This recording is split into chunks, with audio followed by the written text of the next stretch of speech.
देखने वाले हैं कि बीपीएससी के लिए सही तरीका क्या रहेगा तैयार करने का। हम कैसे कम टाइम में ज़्यादा चीज़ों को कवर कर सकते हैं और कौन-कौन से बुक रेफ़र करेंगे? क्या हमारा पहला क्रोनोलॉजी होगा कि पहले क्या पढ़ना है, क्या छोड़ना है, ये सारी चीज़ों को देखेंगे। तो चलिए आइए देखते हैं कि कम समय में कैसे ज़्यादा चीज़ों को यूटिलाइज़ कर सकते हैं। देखिए, अगर बी बीपीएससी की बात करेंगे हम, तो उसमें ऐसा है कि 4 कंपोनेंट आते हैं, ठीक है? 4 कंपोनेंट में मेनली याद रखिएगा कि पहला तो है आपको हिस्ट्री, ठीक है? हिस्ट्री से 30 क्वेश्चन पूछने हैं। दूसरा है साइंस, साइंस से भी जो है 30 क्वेश्चन पूछने हैं। इसके अलावा ज्योग्राफ़ी है। तो ज्योग्राफ़ी में याद रखिएगा कि ज्योग्राफ़ी में इस साल जो है ऑलमोस्ट 18 क्वेश्चन पूछे गए थे और 5 क्वेश्चन प्लस जो है बिहार ज्योग्राफ़ी का रख लीजिए, तो उससे भी ओवरऑल टैली जो है आपको 20 टू 25 क्वेश्चन हो जाते हैं अब, ठीक है? इसके अलावा चौथे नंबर पे आता है करंट अफ़ेयर्स, तो करंट अफ़ेयर्स मेनली 2 तरीके के होते हैं, ठीक है? जो करंट अफ़ेयर्स है वो 2 तरीके के होते हैं, कॉन्सेप्चुअल और वन लाइनर, ठीक है? वन लाइनर जहाँ से करते हैं उसके लिए कोई दिक्कत नहीं है, वन लाइनर आप वहाँ से कर लीजिए। कॉन्सेप्चुअल जो है हमारे चैनल पे आपको जो भी करंट अफ़ेयर्स है वो दे दिए जाएँगे। इसके अलावा करंट अफ़ेयर्स के पीछे आपको भागना नहीं है, ये चीज़ आप याद रखिए। करंट अफ़ेयर्स के पीछे भागेंगे आप कुछ नहीं वेस्ट करेंगे अपना टाइम। आप खुद सोचिए 30 क्वेश्चन आते हैं करंट अफ़ेयर्स से, ठीक है? अगर 30 क्वेश्चन जो है करंट अफ़ेयर्स से आ रहे हैं, ठीक है?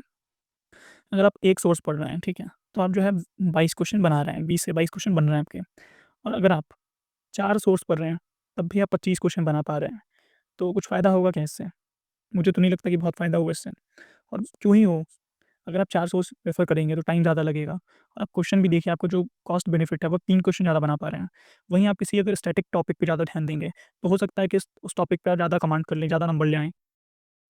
तो मेरी एडवाइस ये रहेगी आपको कि आप किसी स्टैटिक टॉपिक को पकड़िए और उस पे ध्यान दीजिए, ठीक है? हम स्टार्ट करेंगे पहले हिस्ट्री से। तो आइए हिस्ट्री में देखते हैं कि हिस्ट्री में 3 कंपोनेंट हैं, एंशिएंट हिस्ट्री, मिडाइवल हिस्ट्री और मॉडर्न हिस्ट्री, ठीक है? हमारा जो फ़ोकस होगा वो मॉडर्न हिस्ट्री पे होगा, ठीक है? क्योंकि मॉडर्न हिस्ट्री से ऑलमोस्ट 16 से 20 क्वेश्चन आते हैं। टोटल क्वेश्चन हिस्ट्री से 30 आ रहे हैं और सिर्फ़ मॉडर्न हिस्ट्री से 16 से 20 क्वेश्चन आ रहे हैं, तो आप सोच सकते हैं कि मॉडर्न हिस्ट्री कितना इम्पोर्टेंट होगा, ठीक है? आइए पहले स्टार्ट भी मॉडर्न हिस्ट्री से ही करेंगे, जिस आपको लेवल से पढ़ना है, जिस तरीके से पढ़ना है, जिस सीक्वेंस में, उससे ही देखेंगे हम। देखिए, जब भी आप बात करेंगे मॉडर्न हिस्ट्री की, तो मैं आपको ये चीज़ बता दूँ, सबसे इम्पोर्टेंट होगा आपके लिए रिवोल्ट ऑफ 1857 क्योंकि रिवोल्ट ऑफ 1857 बिहार के लिए भी बहुत इम्पोर्टेंट है। आप जब भी इस चीज़ को पढ़ेंगे तो आप याद रखनी है, आपको 2-3 चीज़ पढ़नी है कि रोल क्या है बाबू वीर कुँवर सिंह का, बिहार से कौन लड़ रहा था, इसके अलावा पैरेलल गवर्नमेंट किसने बनाई, ठीक है? इसके अलावा रानी लक्ष्मीबाई का भी देखेंगे कि उनका क्या कंट्रीब्यूशन रहा, उसके अगेंस्ट कौन लड़ रहे थे। इस जो लेसन है, इससे ऑलमोस्ट आप मान लीजिए कि 3 क्वेश्चन पूछे जाते हैं क्योंकि ये बिहार ओरिएंटेड भी इम्पोर्टेंट है। दूसरे नंबर पे आप मुझसे पूछेंगे तो उसके बाद 1885 और plus important session of Indian national Congress. जैसे 1885 सेशन में जो है कितने लोग जो है बिहार को रिप्रेजेंट कर रहे थे। तो उसका सही उत्तर है 0, कोई लोग नहीं कर रहे थे। दूसरे सेशन में 22 लोग थे। ये इम्पोर्टेंट हो जाता है। वैसे आप आगे बढ़िए, ठीक है? तो कुछ-कुछ सेशंस हैं जो कि इम्पोर्टेंट है, जैसे आपको आप याद रखिएगा 1905, 1907, 1911, 1916, 1924-25, 1936, 1938, 39, 1945, 1947 ये सारे सेशन जो हैं इम्पोर्टेंट हैं। इसके अलावा हम आप देखेंगे कि आपको मॉडरेट और एक्सट्रीमिस्ट का जो है अच्छे से डिफरेंस पता होना चाहिए। कौन क्या डिमांड कर रहा था, एक्सट्रीमिस्ट के लीडर कौन थे, मॉडरेट के लीडर कौन थे। इसके अलावा आप देखेंगे कि हमको 1905 से पार्टीशन ऑफ बंगाल से लेके इंडिपेंडेंस मूवमेंट तक अच्छे से पढ़ना है एकदम। जैसे कि एज़ एग्ज़ाम्पल 1907 जो सेशन था, सूरत स्प्लिट का उसको लीड कौन कर रहा था, हेड कौन कर रहा था, ठीक है। 1909 में जो है क्या माँग रखी थी लोगों ने सेपरेट इलेक्टोरेट कौन से से आया। इसके अलावा 1911 में क्या हुआ, 15 में क्या हुआ, ये सारी चीज़ें जो हैं इम्पोर्टेंट हो जाता है। इसीलिए आप इंडियन नेशनल मूवमेंट को देखेंगे, ठीक है? तो 8 क्वेश्चन, 6 क्वेश्चन, 11 क्वेश्चन, इसलिए इतना इम्पोर्टेंट है। इसके अलावा रिवॉल्यूशनरी एक्टिविटीज़ में आप गदर पार्टी देख लेंगे, एचआरए देख लेंगे, भगत सिंह का रोल देख लेंगे, वीर सावरकर का रोल देख लेंगे और कुछ-कुछ बुक्स देख लेंगे आप इनके, ठीक है? आगे हम देखेंगे कि ये वेरियस इंस्टीट्यूशन ऑर्गेनाइजेशन मैगज़ीन देखिए ये बहुत ही वर्थ इट नहीं है क्योंकि आप इसको अगर पढ़ेंगे भी, तो मुझे नहीं लगता है कि आप मतलब इसमें अगर 2 क्वेश्चन पूछ रहा था, आप 2 का 2 लेके जाएँगे। 1 क्वेश्चन पढ़ेंगे और 1 बना पाएँगे और बहुत से बात आप बहुत उसके पीछे भागेंगे तो आप 2 से 2 कर लेंगे, लेकिन कॉस्ट बेनिफिट नहीं है इसमें। इसलिए इसको मैं आपको बहुत मतलब एडवाइस नहीं करूँगा कि इसको जाइए पढ़ के। इसके अलावा जब हम आते हैं आपको एंशिएंट पे, तो एंशिएंट में आपको जो है इंडस वैली जो अच्छे से पढ़ के जाना है। इंडस वैली में जैसे कि किस आर्कियोलॉजिस्ट ने जो है हड़प्पा को डिस्कवर किया, मोहनजोदारो को किया, मोहनजोदारो में क्या मिला, मोहनजोदारो किस नदी के किनारे है, इसमें special special bronze dance single कहाँ से मिली, ठीक है? इसके अलावा एक और है कि यूनिक फीचर्स क्या हैं इसके और इसके मेनली जो आपको खेती होती थी, तो किन-किन चीज़ों की खेती होती थी? पहली बार जो है वो आपको प्लॉ कहाँ से मिला? ये सारी चीज़ें इसमें इम्पोर्टेंट हो जाते हैं, ये कर लीजिएगा। दूसरे नंबर पे महाजनपद पीरियड कर लीजिएगा और स्पेशल अटेंशन दीजिएगा बिम्बिसार पे, अजातशत्रु पे। इन दोनों पे दीजिएगा अच्छे से, और बाकी जो भी है इनको देख लीजिएगा, क्योंकि इससे भी एक क्वेश्चन 3 क्वेश्चन आया है। बुद्धिज़्म, जैनिज़्म और मॉडर्न पीरियड, ये साथ पढ़िएगा, ठीक है? बुद्धिज़्म उसके काउंसिल याद कर लीजिएगा, इसके सेक्ट याद कर लीजिएगा, important event related to Buddha's life याद रख लीजिएगा, सिंबल याद रख लीजिएगा, जैनिज़्म में तीर्थंकर याद रख लीजिएगा, काउंसिल याद रख लीजिएगा, इनके प्रिंसिपल्स याद रख लीजिएगा, और एक लास्ट में डिफरेंसेस बिटवीन बुद्धिज़्म, जैनिज़्म और सिमिलैरिटी बिटवीन बुद्धिज़्म, जैनिज़्म देख लीजिएगा। इसके अलावा गुप्ता में आप जो है मेरी देख लीजिएगा कि किसने जो है कौन से कॉइन मिंटेड करा है, इसमें जो समुद्रगुप्त का बहुत इंपॉर्टेंट पिलर इंस्क्रिप्शन है 2, 1-2 वो देख लीजिएगा। मॉडर्न आप जो है माइनर और मेजर एडिक्ट देख लीजिएगा, अशोक से रिलेटेड चीज़ों को देख लीजिएगा, ठीक है? इसमें हो गया। इसके बाद मेडाइवल में मैं आपको बहुत चीज़ों को एडवाइस करूँगा ही नहीं, मेडाइवल में आप बस एक मुगल डायनेस्टी देखिए, और मुझे नहीं लगता इसके अलावा आपको कुछ करने की ज़रूरत है। क्योंकि आप देखेंगे कि मुगल डायनेस्टी से 1 क्वेश्चन, 2 क्वेश्चन और 4 क्वेश्चन पूछे गए हैं। तो ये इंपॉर्टेंट है, इसीलिए इसको आपको करना ही चाहिए। और इसके अलावा जो है इसमें आपको देखना है हल्का-फुल्का, तो आप हिस्ट्री ऑफ साउथ इंडिया जो हल्का-फुल्का 2 लोगों से देख लीजिए, हो गया, दैट्स इट। इसके बाद हम आएँगे साइंस पे। तो साइंस में देखिए कि कुछ-कुछ चैप्टर्स बहुत इंपॉर्टेंट हैं, ठीक है? जैसे यूनिट और डायमेंशंस देख लीजिए, इससे क्वेश्चन आते रहे हैं और बहुत ही ईज़ी क्वेश्चन होते हैं, ठीक है? तो ओम्स लॉ क्या है, ओम्स मीटर क्या है, इलेक्ट्रिक पावर क्या है, ये सारी चीज़ें जो है पूछी जाती है, तो हो जाएगा आराम से इसमें आपसे। इसके बाद मोशन वाला जो चैप्टर है बहुत ही ईज़ी है, आपसे आराम से हो जाएगा। तो जाइए और आप इसको घटना चक्र भी कर लीजिए, जो उसके इंडेक्स हैं वो पढ़ लीजिए, हमारे चैनल से जो है इसके वीडियोज़ देख लीजिए, मोर देन सफिशिएंट होगा। लाइट एक बहुत ही इंपॉर्टेंट चैप्टर है और इससे हर साल क्वेश्चन पूछा गया है। आप देखेंगे इससे पूछा जाता है मेनली कि कॉनकेव मिरर क्या है, कॉन्वेक्स मिरर क्या है, कॉनकेव लेंस क्या है, कॉन्वेक्स लेंस क्या है, हाइड्रोमायोपिया जब होता है तो कौन से लेंस को यूज़ किया जाता है, मायोपिया होता है तो कौन से लेंस को यूज़ किया जाता है। इसके अलावा कार में कौन-सा मिरर यूज़ करते हैं, ईएनटी कौन-सा मिरर यूज़ करते हैं, डॉक्टर्स कौन-सा मिरर यूज़ करते हैं, जो आप कार में जो वैक्यूम मिरर होता है उसके लिए कौन-सा मिरर यूज़ करते हैं, ठीक है? ये सारी चीज़ों को आप देखेंगे। इसके अलावा इसमें इलेक्ट्रिसिटी जो है, इसको देखेंगे, इलेक्ट्रिकल पोटेंशियल, इलेक्ट्रिक आपको जो और भी चीज़ें हैं, जैसे कि आप इसमें देखेंगे कि जो पावर चेंज करने का होता है ना, डिनमो से अगर आप मोटर चला रहे हैं, तो मोटर में से कौन-सी एनर्जी आ रही है, आप स्विच दबा रहे हैं, मोटर चल रहा है, तो उससे क्या हो रहा है, कौन-सी एनर्जी में कन्वर्ट हो रहा है, तो ये चीज़ को जो है आप देखेंगे मेनली। और एक चीज़ इसमें आप जो घटना चक्र है उसमें 1 से 12 चैप्टर तक ही करेंगे, सारे चैप्टर्स करने की ज़रूरत नहीं है आपको। पहले आप 1 टू 12 चैप्टर अच्छे से कर लेंगे, इसके बाद अगर आपको टाइम बचे, अगर टाइम बचे आपके पास, तो आप इसके बाद जो जो बचे आपके पास जो 5 चैप्टर है वो कर लीजिएगा। इसके अलावा साइंस एंड टेक से नया पूछना स्टार्ट किया इन लोगों ने, एक ट्रेंड चेंज हुआ है कि साइंस एंड टेक से इन लोगों ने पूछना स्टार्ट किया, देखिए आप। लेकिन मैं सजेस्ट करूँगा इसके लिए आपको अलग से कोई भी मतलब करंट अफेयर्स रेफर नहीं करने के लिए, जो भी आप गो थ्रू कर रहे हैं उसको करिए और उसकी 2-4 बार रिवाइज़ करिए, क्योंकि आप कितना भी पढ़ लें, इससे बनने 2-3 ही क्वेश्चन है आपको। तो दैट्स इट, आप उतना ध्यान मत दीजिए इस पे, जो हो सकता है, जो स्टैटिक पार्ट है उस पे ध्यान दीजिए और अच्छा करिए उसको। अब हम आएँगे आपको बायोलॉजी पे। तो बायोलॉजी पे तो पहले आप याद रखिए कि diseases and their causes one of the most important chapter है इसमें।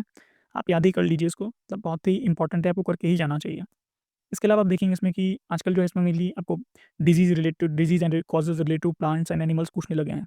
तो इनको देखिए, बहुत ही ज़्यादा इम्पोर्टेंट है। ये थोड़ा-सा ट्रेंड चेंज कर रहा है कि अब जो है ह्यूमन्स आपको जो है प्लांट और एनिमल्स की तरफ बढ़ रहा है, ठीक है? तो इसको अच्छे से करिए।